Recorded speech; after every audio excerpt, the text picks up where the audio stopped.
Welcome back to the East Africa Travel Podcast by Diary of a Mzungu. In true East African style, I'm talking to you from Kampala, Uganda on Lake Victoria, but actually we're going to be exploring Tanzania today. I've just concluded a 2-week trip, which actually feels more like 3 trips in one. 3 safaris and a media trip, a tourism trade fair, and a week in Arusha. Those are just some of the key highlights of this week's podcast.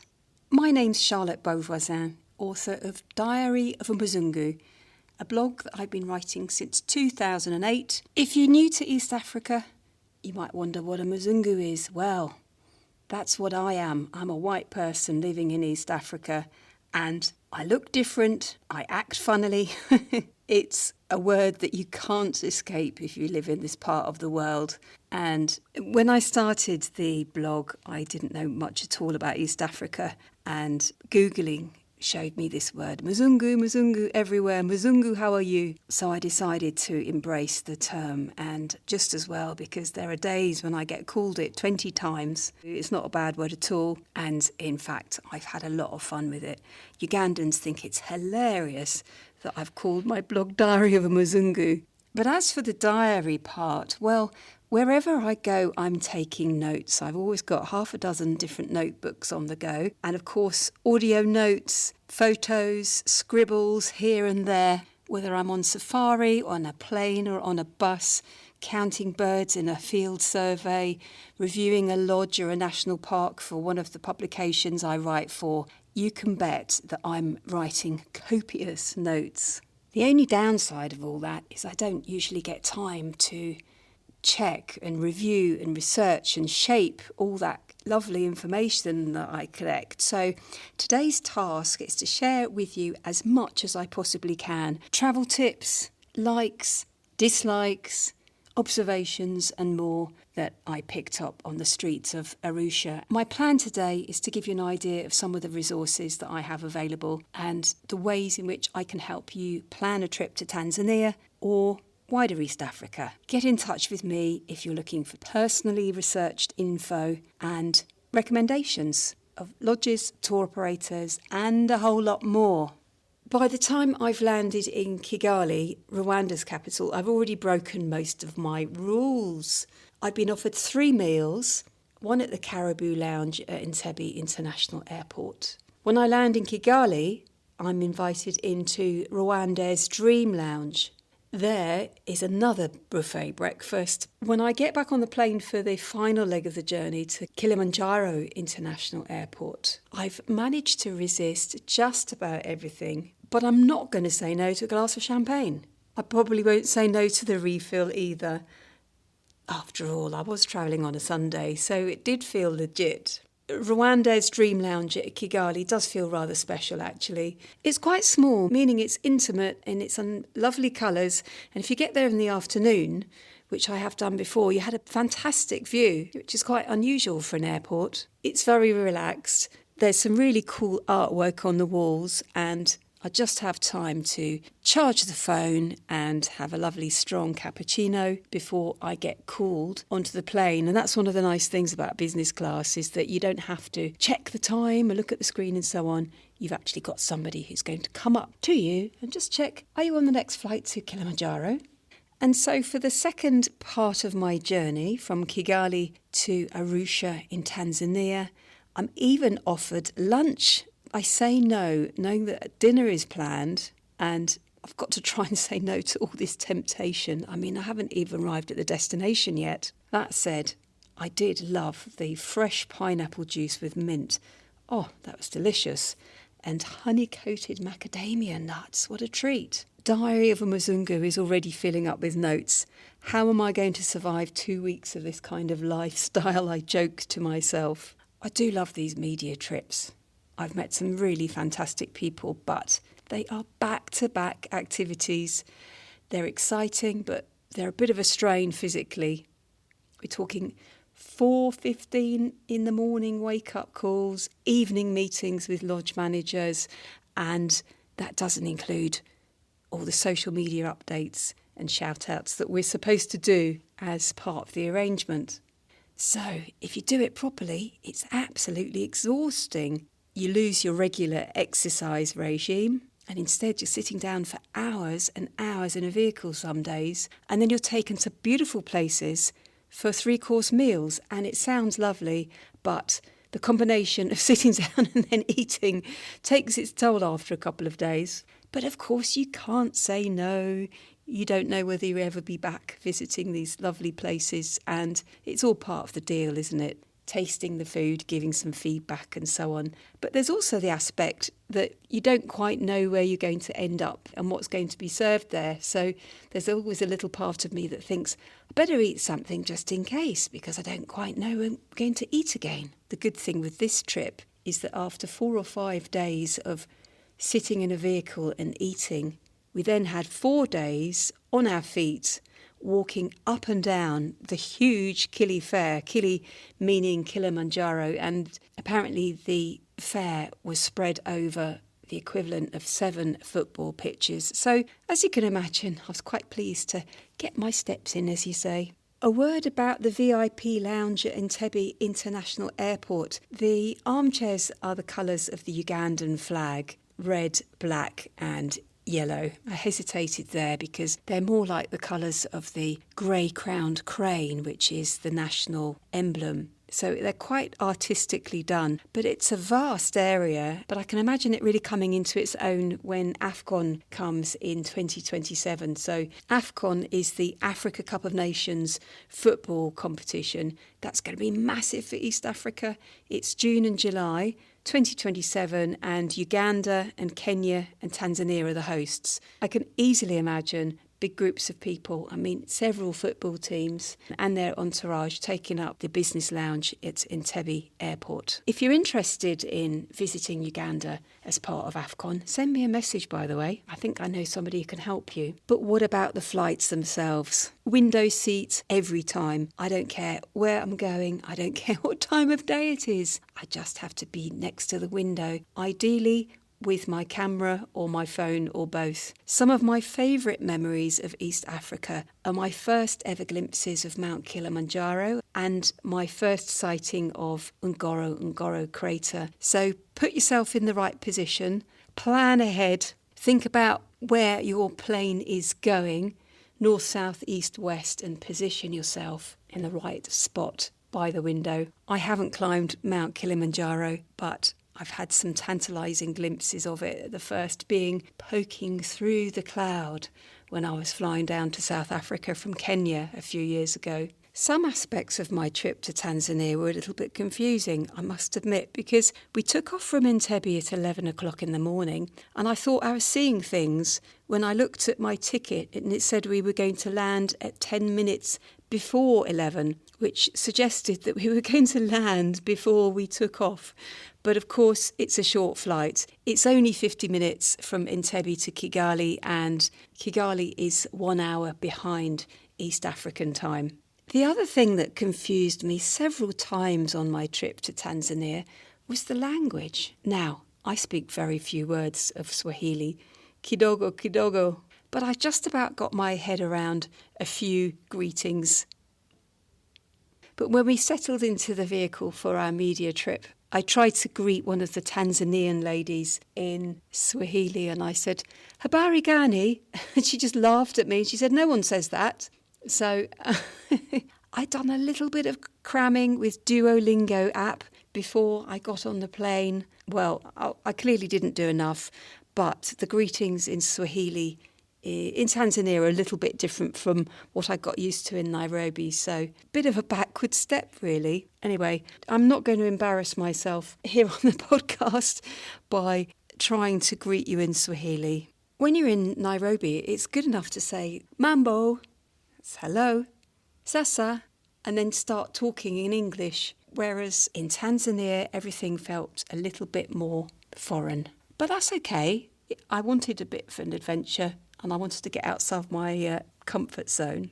The first night in Tanzania, we stayed in Moshi, which is the town that everyone drives through to climb Kilimanjaro. So if you're planning to climb the mountain, you will probably stay there for a night or two. You might go shopping, and it's a really nice little town. It's easy to walk around.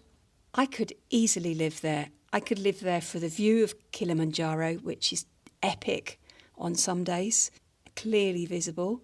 It has beautiful trees, big, old, mature, indigenous trees everywhere, and fantastic coffee. Kilimanjaro is the biggest mountain in Africa. When I say biggest, I think I should clarify that and say tallest. When I say I'm on a media trip, we sometimes call it a familiarisation trip, or FAM trip for short. And that means we have a quick tour of some of the top tourist attractions. These trips are never long enough for me. As you know, I live on the edge of a national park, so I've been spoiled rotten. But on a serious note, I don't think you can get much of a sense of a place if you're not there for at least 2 days or 3 days. And from a sustainability point of view, you can go home exhausted, not remembering where you've been or who you've met if you try and cram too much into a tour. So we really counsel against trying to pack too much into a holiday. Of course, this is a bit different because we were on agenda, and I am enormously grateful for the opportunity. But often I find these trips are tantalising and really just want me to plan better and to go back when I've got more time. But as I mentioned very briefly in episode 26, we will be having a couple of dedicated episodes from Tanzania. There's going to be one from Tarangire, including the hot air balloon safari.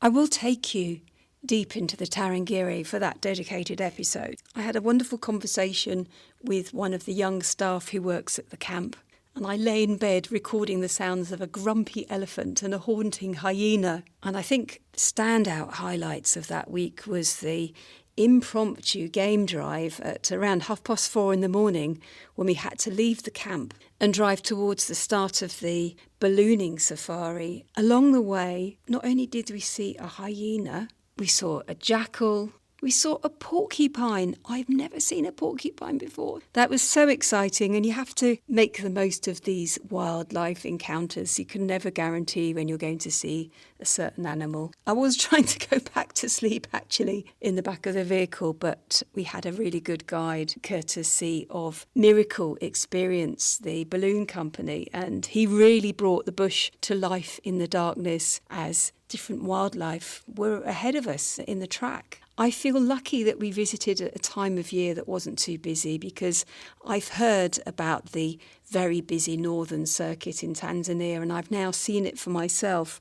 It's quite different to Uganda, where we have much smaller numbers of safari vehicles and smaller safari vehicles often as well. So you're very unlikely to get stuck in any kind of traffic jam in a national park in Uganda. Things work differently in Tanzania, and you could argue that you're more or less guaranteed to see hyena, lion, elephant and so on. I did find that in a couple of spots there were just too many vehicles, and I'm just not used to that many vehicles on a game drive. I enjoy the slower itinerary. My first ever Tanzania safari was in what is now known as Nyerere National Park. I'm struggling to say it, aren't I? At that time it was known as the Selous. I really loved that experience. We more or less had the whole place to ourselves. We had a whole day game drive from one camp to another, and we only saw one other vehicle the whole day. We saw lots of lions as well.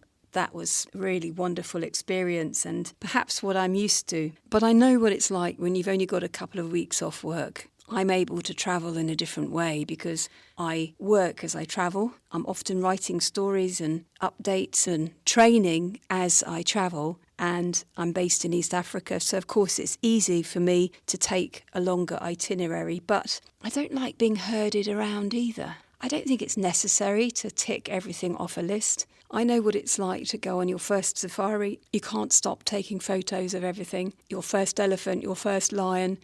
If you're lucky, your first leopard, or at least the leopard's bum. I have quite a collection of animal bums disappearing into the bush. I think most of us have. But my ideal kind of itinerary, and I've been giving this a lot of thought actually after my Tanzania trip, is I have to do some physical activity every day. I love my morning walks, as you'll know from my podcast episodes from the edge of Kigali Forest. An hour's bird watching before breakfast, that gives you a real appetite. And plenty to talk about over the breakfast table. A walking safari with an armed ranger, of course. I was lucky enough to do a walking safari in Entebbe National Park earlier this year. We've got a lovely episode with a ranger there, Philip, who's worked with Uganda Wildlife Authority for 25 years. I've done a game drive on a bicycle in Lake Mburu. That was on a research trip for FODORs. That was fun because you can get quite close to the zebra. In Tawi Conservancy near Amboseli in Kenya, I even did a safari on a camel. And that was beautiful because you could get closer to the animals. You could actually smell the wildlife, which you can't do in a noisy vehicle. The other thing I really like to do when I travel, and you might think, oh yeah, Charlotte, you're travelling all the time, but when I'm going somewhere new is I like to interact with people, and it can just be buying tomatoes in the market. I always like to try local food, and lodges say they serve local food, but well, yes, it might be locally grown, but it's an international menu generally. So if you're organising a trip, it's always good to specify that you want to try some of the local foods. There are lots of different experiences now where you can actually get your hands dirty. So you can go into the banana plantation and you can hack the matoke bananas and you can help prepare them. We did that experience in Mount Elgon with the cooking with the mamas, courtesy of Home of Friends. So there are many different ways of travelling, and I think on this occasion in Tanzania it was practical to bundle everyone into a vehicle and for us to quickly visit a number of places that we could create content about. But if I'm travelling in my own time, slow it down, interact with people, give me the bird list. I don't just want a couple of birds, I want to know exactly what's there and get really excited about it. What's local, indigenous to that region that I can't get anywhere else? Why is it interesting culturally? What can you learn about a local culture by eating a certain kind of smoked fish or a bean or a soup or local brew? Because it's not just food, you're learning how people live and you're learning what kind of crops grow in that particular climate. So as you see, it was quite a thought-provoking trip. By the time we'd visited 3 national parks and spent 4 days walking up and down 7 football pitches, I was exhausted. Well, we all were. I do love these trade fairs though. What happens is lodges and tour operators and anybody in tourism from all over Africa, but particularly East Africa, congregate to do business. Of course, what I love doing is wandering around, seeing where I can visit next. So I've come back with a long list of places that I want to go to. Mafia Island, Indian Ocean. We have hundreds and hundreds of kilometres or miles of white sandy beaches in East Africa, but the draw of Mafia Island is it's a place where you can easily see whale sharks. I'd absolutely love to see or perhaps even swim with a whale shark. I also got a chance to catch up with Africa Amini Life. If you listen to season 1, you might remember that I stayed at the original Maasai Lodge. I was very moved by the music and the way we were cared for by the Maasai community. And in fact, I've got an invitation to stay at their next project, which is in a cave, a beautifully decorated cave, but one that has got a lot of cultural significance to the Maasai. So I hope that I get to go there one day and give you that story. So after that pretty exhausting week, I had all these plans about going to sleep in caves and was I perhaps going to get on the train and go down to the coast, Dar es Salaam. Could I be bothered? No, I couldn't. I really enjoyed staying at Forest Hill Hotel. The hotel has beautiful views of Mount Meru.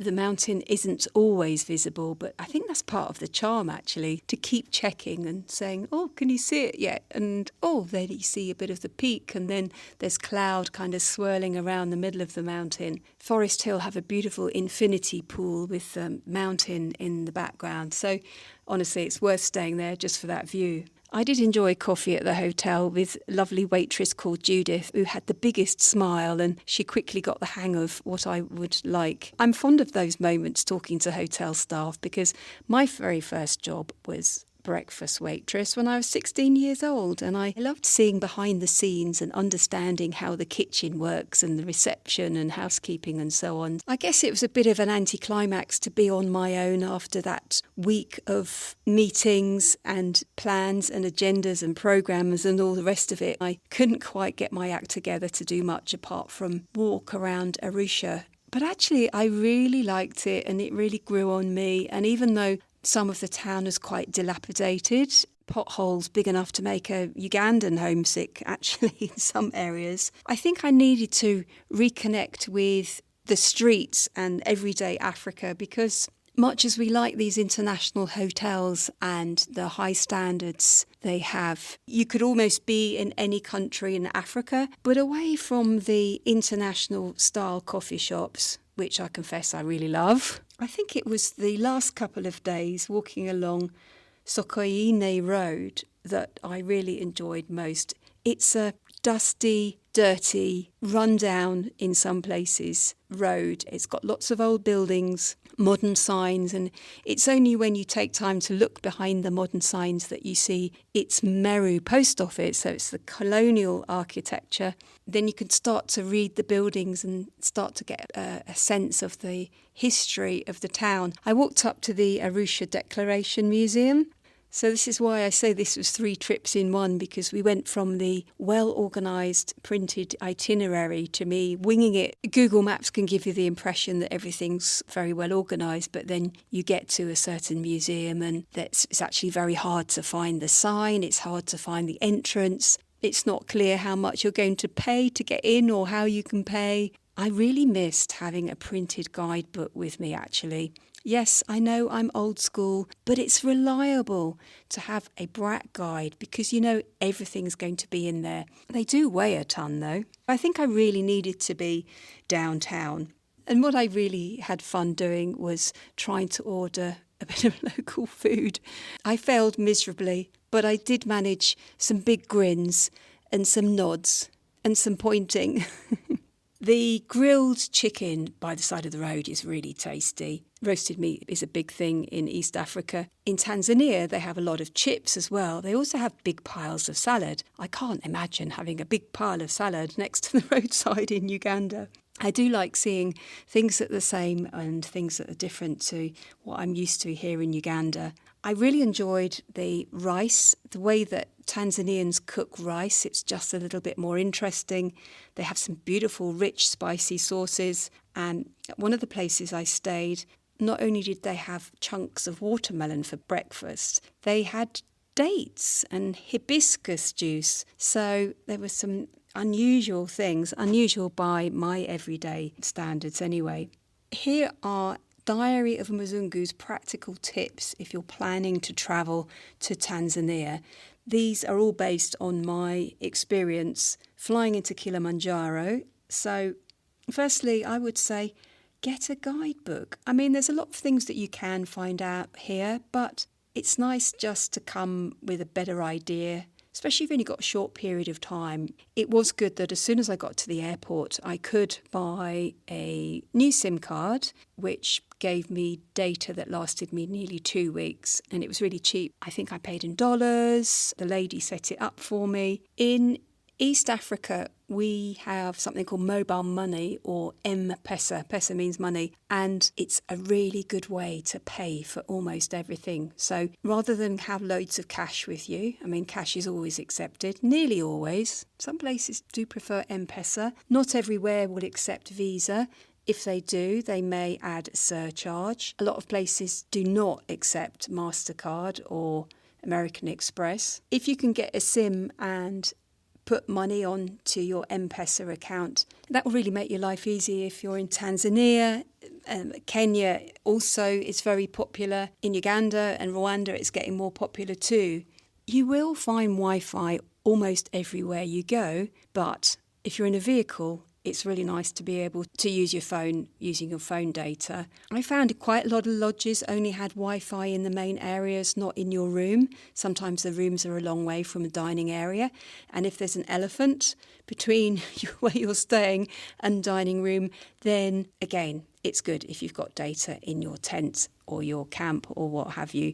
But don't spend too much time on your phone when you're visiting Tanzania. Having said that, it was useful to be able to look restaurants and accommodation up on different apps. I used Bolt, and you can even get the three-wheeler tuk-tuks and motorbikes, not just cars, on Bolt. So I had a lot of fun with that. I used TripAdvisor, I used Booking.com, I used Airbnb for all my research.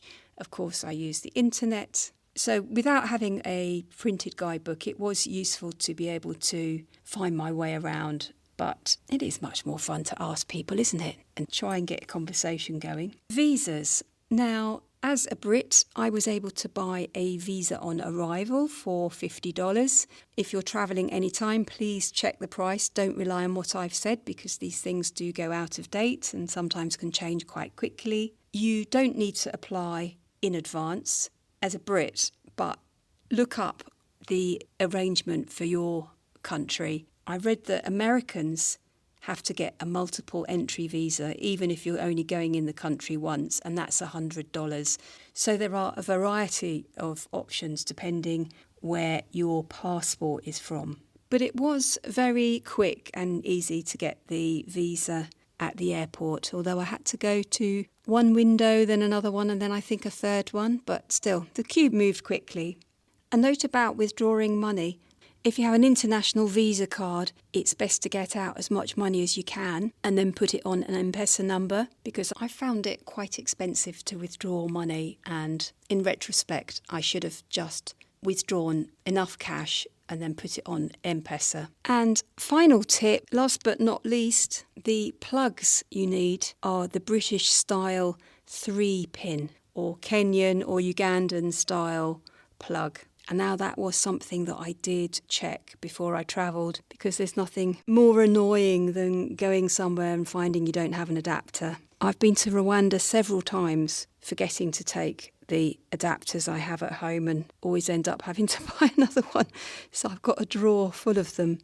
Thankfully, they're not very expensive. And Tanzania is quite well known for having power cuts as well. There was quite a long power cut when I was in Arusha, so go mentally prepared for that. And what that means is take a battery pack if you've got one, and always charge your devices as soon as you possibly can. Don't wait till things are almost dead, but at the same time be a little bit aware of where you are. If you're at a lodge and they rely on solar power, don't drain the battery. Think about who else is using that power supply and how likely is the sun to come out in the next few hours. As somebody who lives off grid most of the time, it's a bit horrifying when you see guests plugging in 10 items knowing that they actually don't need half those items. And you're thinking, I know we're providing a service, but I think the fridge is going to go off and none of the family are going to be able to power anything for a few hours. But I guess if you haven't lived in that kind of situation, you don't really know how it works. So those are a few of my travel tips for Tanzania based on my last couple of weeks there. I'm sure there are many more that I can share with you. Of course, these days of AI, you can easily look up lots of information online, but be careful, there's so much of it that's out of date and there's so much of it that's incorrect and will give you travel advice for the wrong country. I really enjoyed my time in Tanzania. I particularly loved the coffee. I liked the street food, the little mandazi donuts, the macadamia. The fruit looked good, but honestly, we are spoiled rotten in Uganda for fruit. Uganda does have the sweetest pineapples and the yellowest, curliest bananas. My trip gave me insights into the future of tourism in Uganda because we're quite small and not so well known as a destination, but we've got all the crucial parts: friendly people, incredible landscapes, tons of things to do. But it also worries me how congested it can get out in the national parks, and how people can race to get the photo opportunity without thinking about the longer term impact on the ecosystem. I was a bit uncomfortable with taking pictures of people without their permission. Some well-meaning people wanted to give our leftover lunch to children, which is a no-no because it promotes begging and dropping out of school and has lots of long-term impacts. So these are great experiences for me, but they're not a holiday. They inspire me, they educate me, they worry me. I don't like being seen as a tourist. I see myself as a traveller. I'm a tourism consultant and a storyteller and a trainer. And I do struggle when I'm walking down the road and looking around or going to a museum or something, and somebody comes up to me and treats me like a tourist. And sometimes it's lovely and it's welcoming and it's fine. But sometimes I'm like, ugh, it's just so not me. I like doing my own thing. You know, I'm used to hanging out with the experts. So I had a few moments like that where I just thought, I just want to hide. I want to blend into the crowd. But that's a bit difficult as a Mzungu in a black African country. I did come away with a long list of places that I want to visit in Tanzania. Of course, I want to see the migration one day in the Serengeti in Tanzania or the Mara in Kenya. It's a connected area, isn't it? It's one big landscape, the Serengeti Mara. I really, really hope to do a hot air balloon safari and watch the migration at the same time. That is one of my life's goals. Do I want to climb Mount Kilimanjaro? I don't know. It's not actually high on my list of things that I want to do. I'd far rather climb Margarita Peak on the Rwenzori Mountains. I've studied the Rwenzoris quite a lot. It's an area of 150 square kilometres. It has 50 lakes and lots of amazing waterfalls and no people. Don't tell anyone, but there's no one up there. So you can have the whole mountain to yourself. Kilimanjaro, at least 30,000 people a year climb it or attempt to climb it, because it's not actually that easy, and a lot of people rush it and then get altitude sickness, meaning that they can't complete it. So that's my number one tip. If you are planning to hike Kilimanjaro, forget about your fitness. It's how quickly you try and ascend. That makes a difference to whether you actually make it or not, and whether you get ill or not. So be careful, because you can die at high altitude. I really want to do more train journeys across Africa. I'd love to do the train from Arusha to Dar es Salaam. I was told it's 3 times a week, but sometimes it only runs twice. So that put me off taking the train last week, because I thought, what happens if I get stuck and I miss my plane back to Uganda? I want to see African wild dogs. I have never seen those. I want to see black rhino. I think we saw one in Ngorongoro, but it was so far away that I could hardly say that I've seen one. I want to explore more of the south of Tanzania and the east and the west. I want to go to Mahale. I want to go to Gombe. I want to see where it was that Jane Goodall studied chimpanzees and wrote In the Shadow of Man.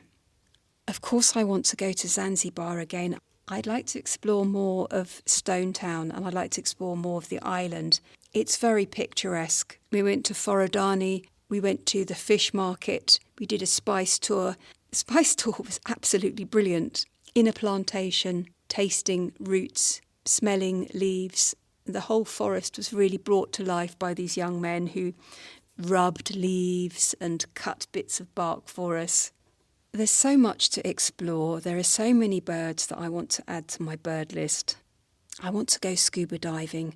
I want to go swimming with horses. This was high on my list of things that I wanted to try in Zanzibar. There's a company called Z Hotels, has several dozen horses, and you can go for short rides or longer rides. And if you're confident, you can even swim with horses. This is why I travel. This is why I go to trade fairs, to be inspired to do new and challenging and crazy things, and to share these stories with you. So thanks for listening to the East Africa Travel Podcast. It's been very heavy on fact, this one, hasn't it? But it's been a bit of an experiment. And like I was saying at the beginning of the episode, I travel so much. I write so many copious notes. They don't always get published. So I thought, let me just get together everything I possibly can for you and see what you make of it. Hopefully you'll find it useful. Every episode of the East Africa Travel Podcast is on my blog,